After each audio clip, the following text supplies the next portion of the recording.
जिनसे मोहल्ले वाले परेशान, स्कूल में मास्टर जी परेशान, घर में मम्मी डैडी परेशान, वही बेटे जाते हैं सेना में। मैं तो भोगता हूँ, खुद इस कॉलेज में प्रिंसिपल हूँ, मुझे पता है कि वो बेटे जिनको सर्वाधिक मैं डांटता था, वही मेरा नाम रोशन करके, इस मुल्क का नाम रोशन करके लौटे।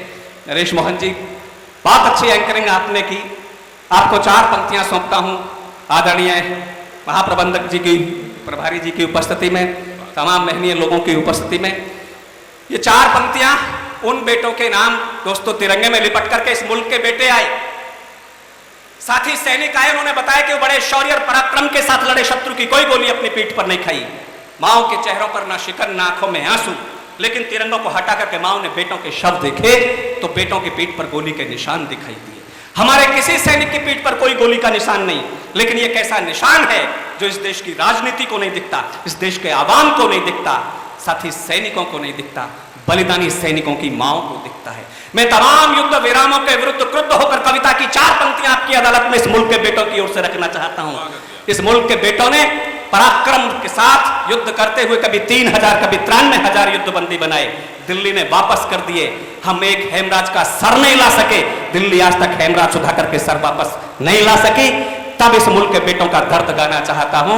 मां अपने बेटे के शव से पूछती है कि उसकी पीठ पर निशान कैसा। पंक्तियां तब पढ़ता हूं दोस्तों, हो सकता है अमेरिका के पास में डॉलर की बहुत बड़ी ताकत हो, जापान के पास में टेक्नोलॉजी की बहुत बड़ी ताकत हो, लेकिन जो ताकत परमपिता परमात्मा ने हिंदुस्तान के बेटों को हिंदुस्तान की माओ के रूप में दी है, वो दुनिया के किसी देश के पास नहीं।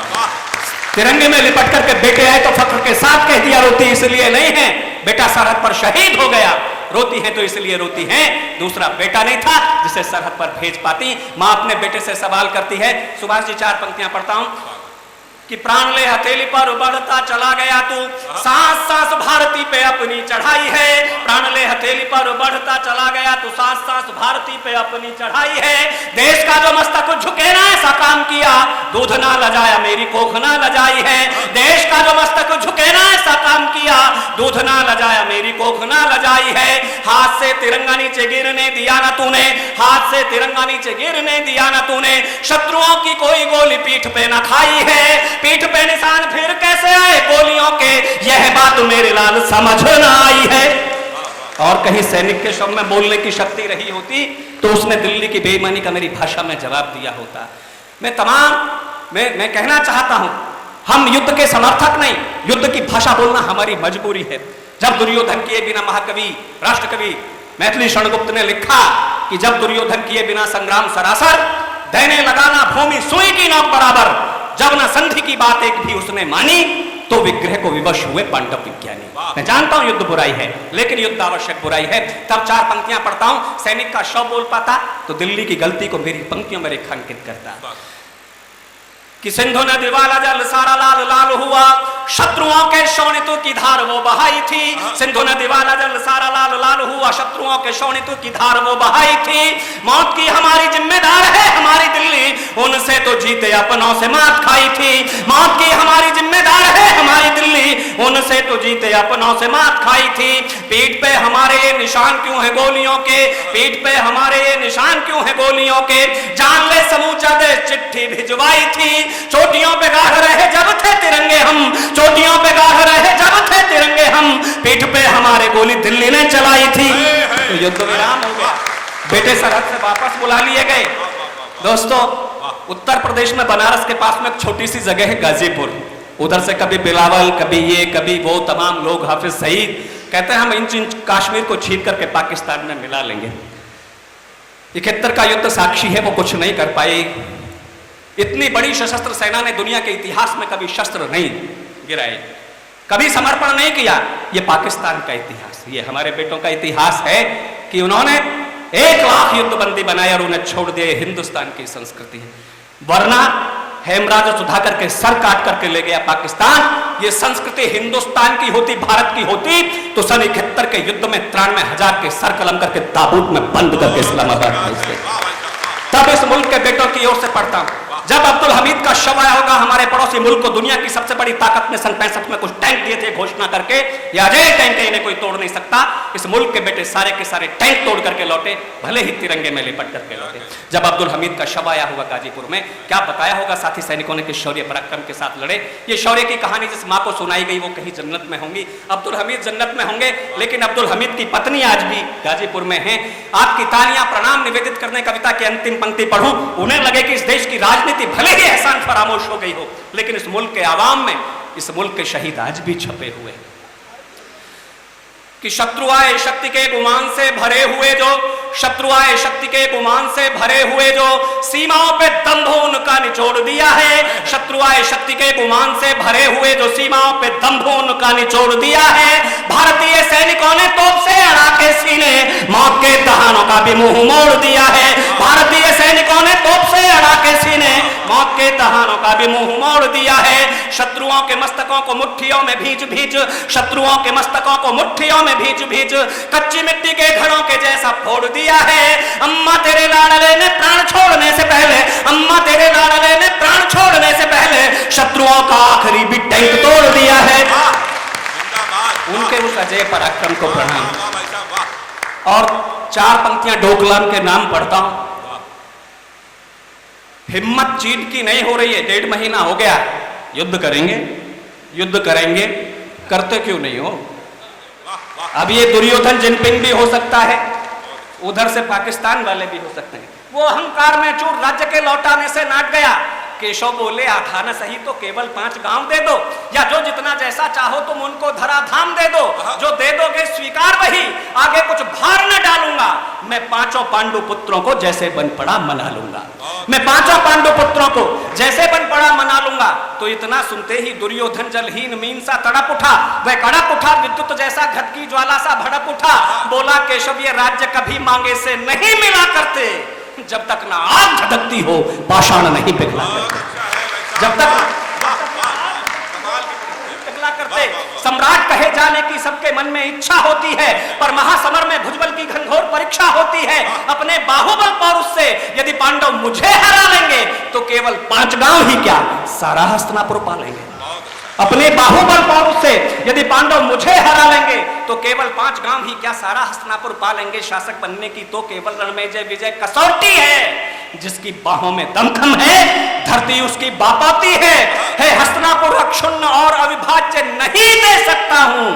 और वो एक पंक्ति जिसकी वजह से विनाशकारी युद्ध हुआ है, हस्तिनापुर अक्षुण्ण और अविभाज्य नहीं दे सकता हूं, बिन युद्ध सुई की नौक बराबर राज्य नहीं दे सकता। मधुसूदन बोले दुर्योधन रण की बातें बेमानी हैं, कोई भी जीते या हारे दोनों पक्षों की हानि है। तुम धर्मराज को राज्य न दो तब भी उनको समझा लूंगा, उनके अंतर में धधक रही नफरत की आग बुझा लूंगा। मैं पार्थ भीम गांडीव गदा को क्रुद्ध नहीं होने दूंगा। तुम शर्त युद्ध की मत रखो, मैं युद्ध नहीं होने दूंगा। तुम ये कह दो दुर्योधन मैं राज्य नहीं दूंगा, मेरा दावा है मैं पांडवों को मना लूंगा, बिना राज्य के मान जाएंगे, लेकिन ये भाषा बिल्कुल मत बोलो कि बिना युद्ध के राज्य नहीं दूंगा। ये युद्ध की चुनौती है, यदि युद्ध की चुनौती तुम दोगे तो पांडव उसे स्वीकार करेंगे। स्वाभिमान की 2 पंक्तियां आपकी झोली में डालता हूं। मैं पार्थ भीम गांडीव गदा को क्रुद्ध नहीं होने दूंगा। तुम शर्त युद्ध की मत रखो, मैं युद्ध नहीं होने दूंगा।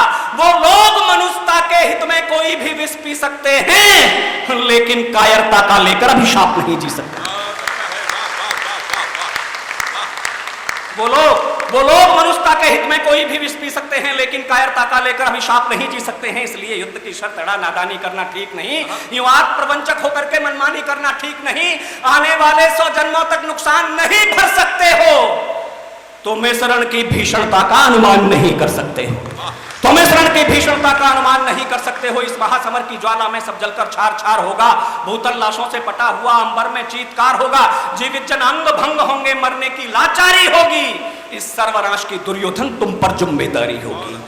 फिर अभी समय है, तुम रण का कोलाहल बढ़ने से रोको, ये महाप्रलय के भीषणतम फिर मेघ घुमड़ने से रोको। केशव के सत्य वचन सुनकर दुर्योधन आपा खो बैठा, जो शेष बची थी अंतर में लज्जा मर्यादा धो बैठा।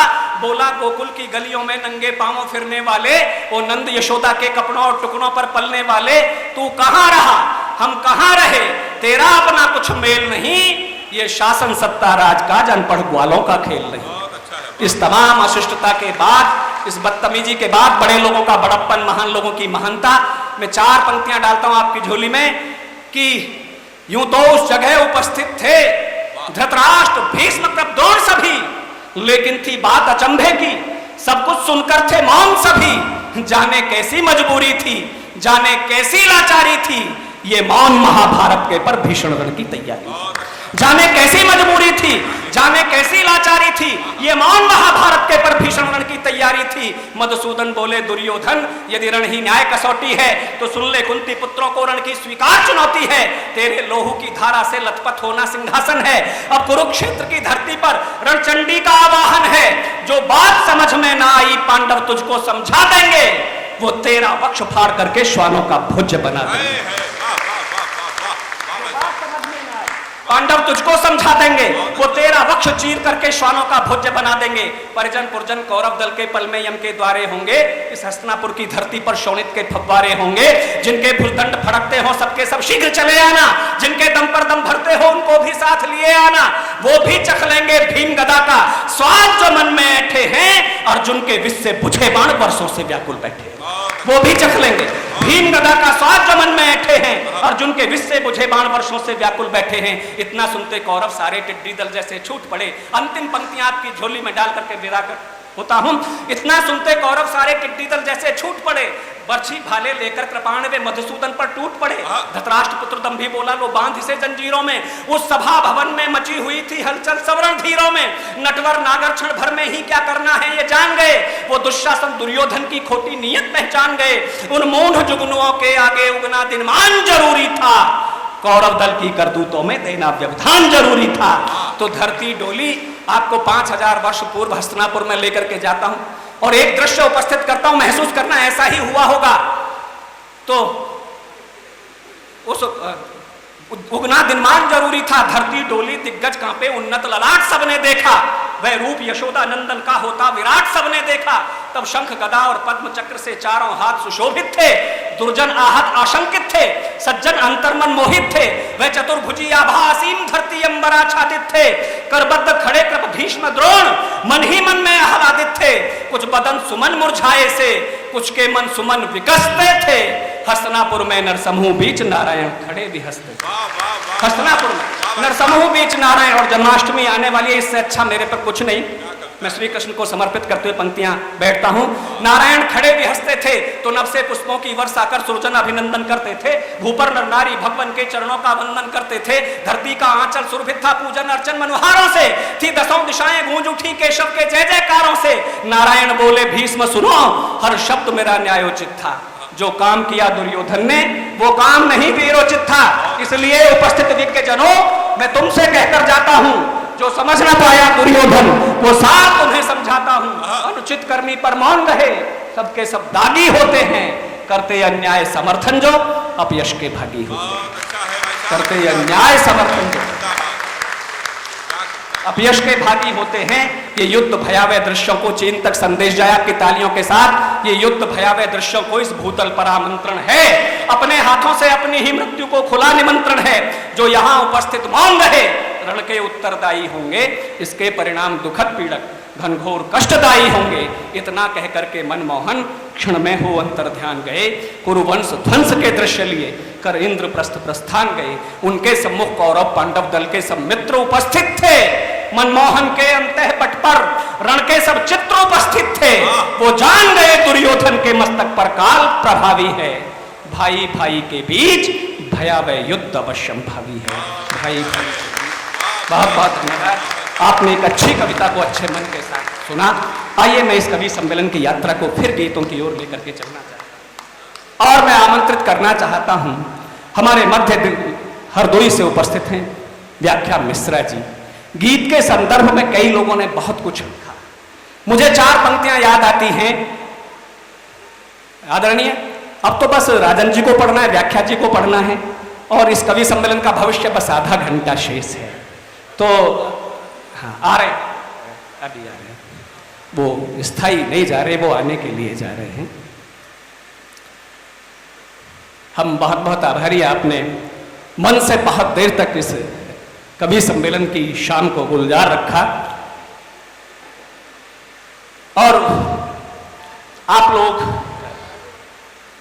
जानता हूं कि आप इतना कितना स्नेह करते हैं उनको।